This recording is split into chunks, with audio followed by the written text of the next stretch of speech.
Tema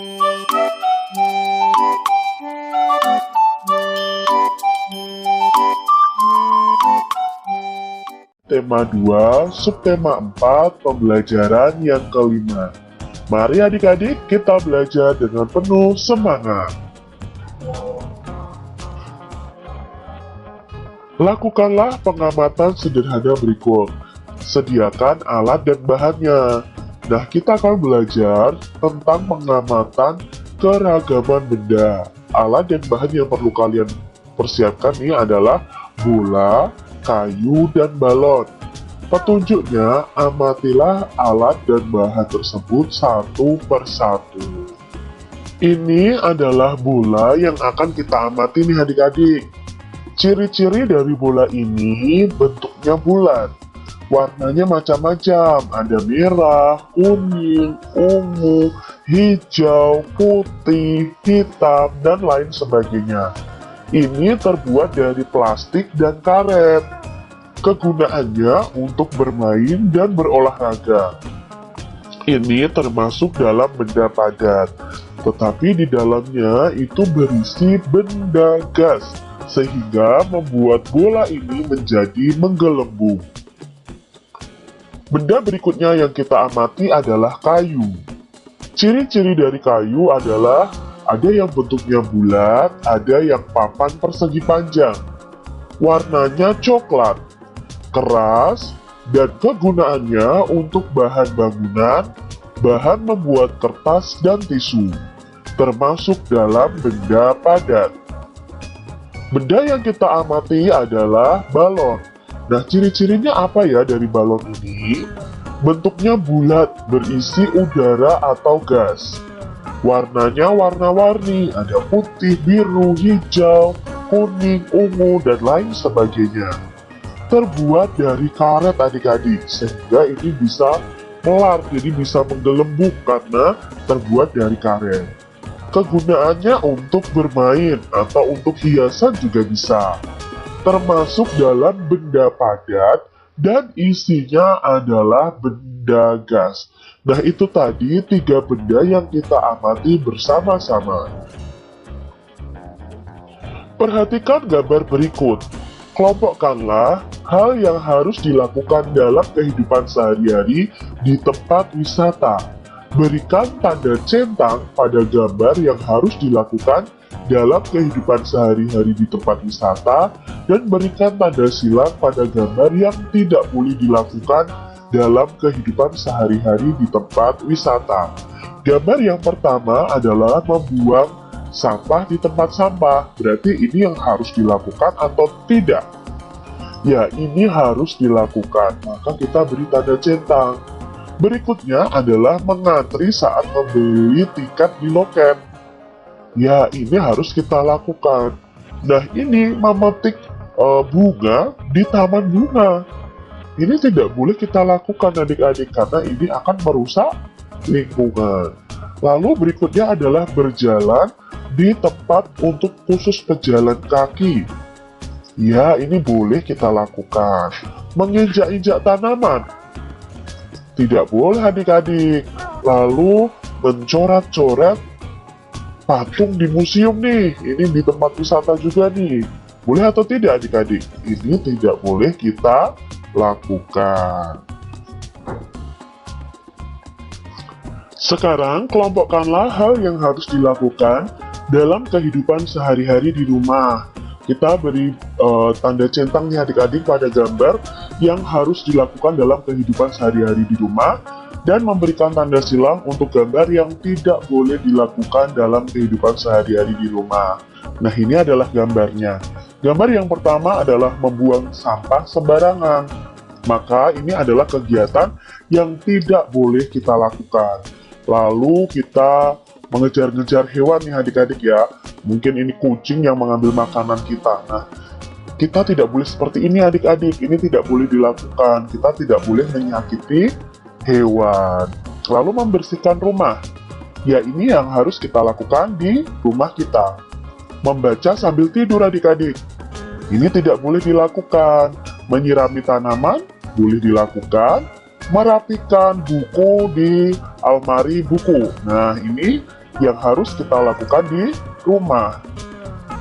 Bertengkar dengan adik kita. Nah, ini tidak boleh dilakukan. Membantu ibu dan membantu ayah.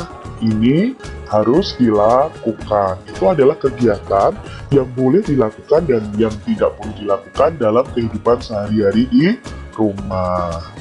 Tema 2, bermain di lingkunganku. Subtema 4, bermain di tempat wisata. Pembelajaran yang ke-6. Mari kita belajar dengan penuh semangat. Kunjungan terakhir menuju kebun binatang. Benny bersama teman sekelasnya membeli tiket. Ia ikut antrian yang panjang. Benny ingin menunggangi gajah.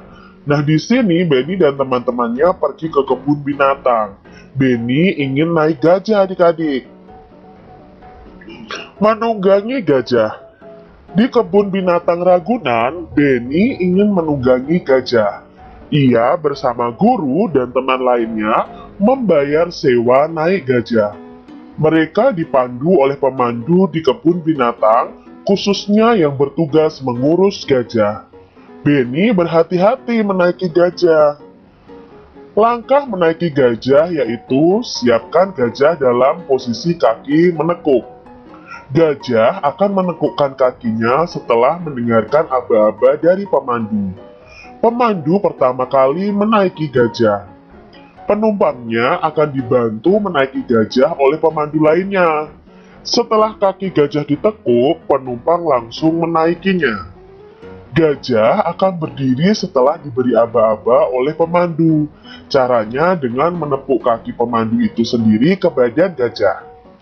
Gajah mengangkat kakinya tanpa merundukkan badan. Setelah berdiri, pemandu kembali menepuk kakinya dan gajah mulai berjalan. Saat berjalan akan terasa sedikit oleng, tetapi lama-kelamaan akan terbiasa.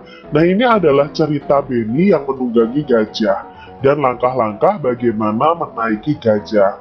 Pernahkah adik-adik pergi ke kebun binatang? Atau pernahkah kalian menunggangi gajah, adik-adik? Bagaimana rasanya ketika kalian yang sudah pernah menaiki gajah? Apakah kalian merasa takut? Atau kalian merasa senang, adik-adik? Nah, Kak Citra berharap kalian merasa senang ya bisa menunggangi gajah. Kita akan belajar mengetahui makna kata dari bacaan tadi. Nah, dalam bacaan tadi ada beberapa kata yang akan kita ketahui maknanya, dan ada beberapa kata lain yang di luar dari bacaan tadi. Nah, di sini Kak Citra mempunyai kata menunggangi. Menunggangi itu artinya sama dengan menaiki. Lalu ada kata sewa. Sewa itu artinya meminjam sesuatu. Pemandu. Nah, pemandu itu adalah orang yang memandu atau memimpin. Tadi pemandu gajah berarti orang yang memandu atau memimpin gajah. Menekuk. Menekuk itu melipat benda. Kalau menekuk kaki berarti kita melipat kaki kita. Aba-aba itu artinya kata perintah dalam baris berbaris atau gerak badan. Ada kata tradisional. Tradisional itu artinya menurut kebiasaan atau adat. Lalu saat kita naik kuda, adik-adik, dalam kuda itu ada tali pelana. Itu adalah tali yang mengikat tempat duduk penunggang kuda. Lalu dalam kalau kita menaiki kuda, adik-adik, itu ada pijakan. Pijakan itu artinya tempat menginjak. Lalu ada torso. Torso itu bagian badan atau batang tubuh tanpa lengan dan kaki. Lalu ada kekang. Kekang itu tali untuk mengendalikan kuda. Itu adalah makna kata dari 10 kata yang telah kita pelajari. Amatilah gambar berikut dengan cermat. Nah, di sini adalah peralatan yang digunakan ketika kita menunggangi kuda. Ada sepatu boots, ada rompi, ada kacamata, ada topi ya, topi atau helm untuk naik kuda. Lalu ada kekang, ada pijakan, ada pelana ya. Ini adalah peralatan yang kita gunakan ketika kita naik kuda. Apa ya manfaat mematuhi aturan naik kuda? Nah, ketika kita menaiki kuda atau menaiki gajah tadi ada aturannya adik-adik. Ya, aturannya itu manfaatnya agar kita tidak jatuh saat naik kuda dan agar kuda tidak liar adik-adik. Lalu apa yang terjadi jika kita tidak mematuhi aturan naik kuda?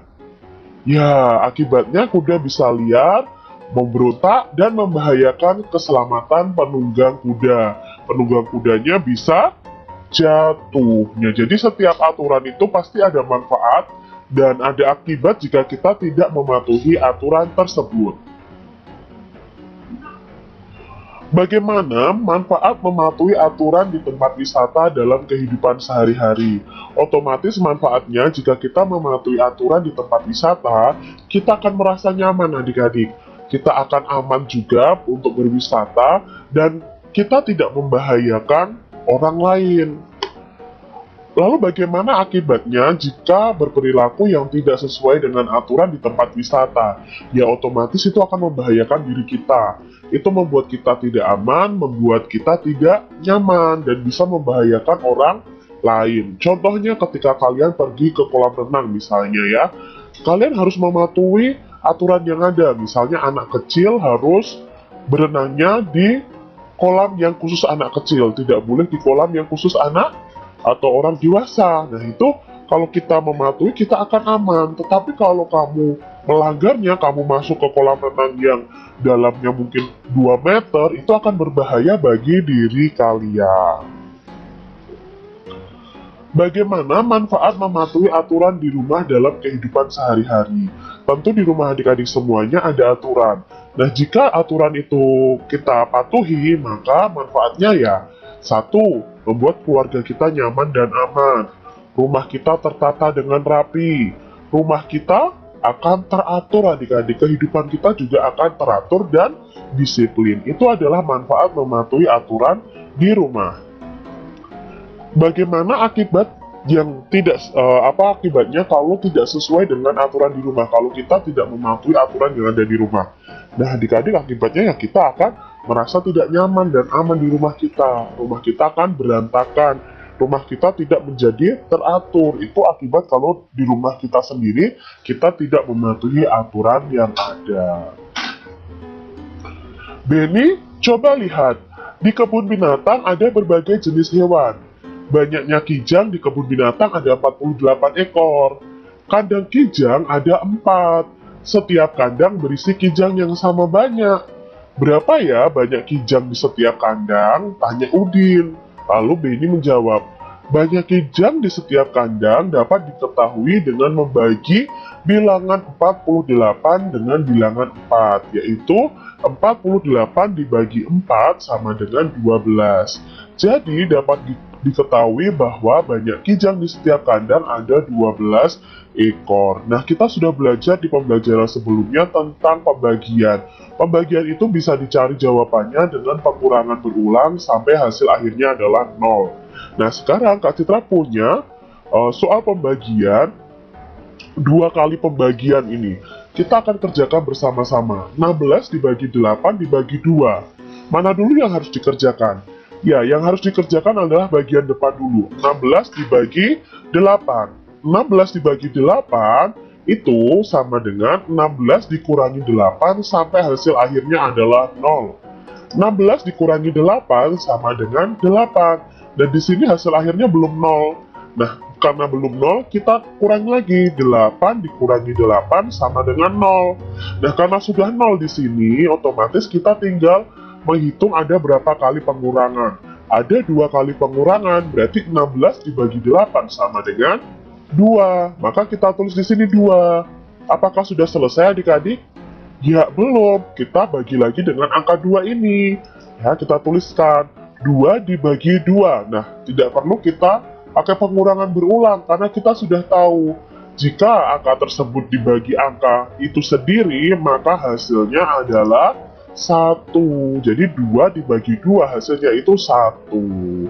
16 dibagi 8 dibagi 2 hasilnya adalah 1. Contoh berikutnya ada 33 dibagi 11 dibagi 3. Mana dulu yang harus dikerjakan? Ya, 33 dibagi 11, maka 33 dikurangi 11, sama dengan 22. Lalu, 22-nya ini belum 0, jadi kita kurangi lagi 11. 22 dikurangi 11 sama dengan 11. Lalu, 11 dikurangi 11 sama dengan 0.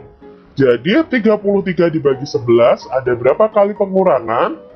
Ya, ada 3 kali pengurangan, maka kita tulis di sini 3.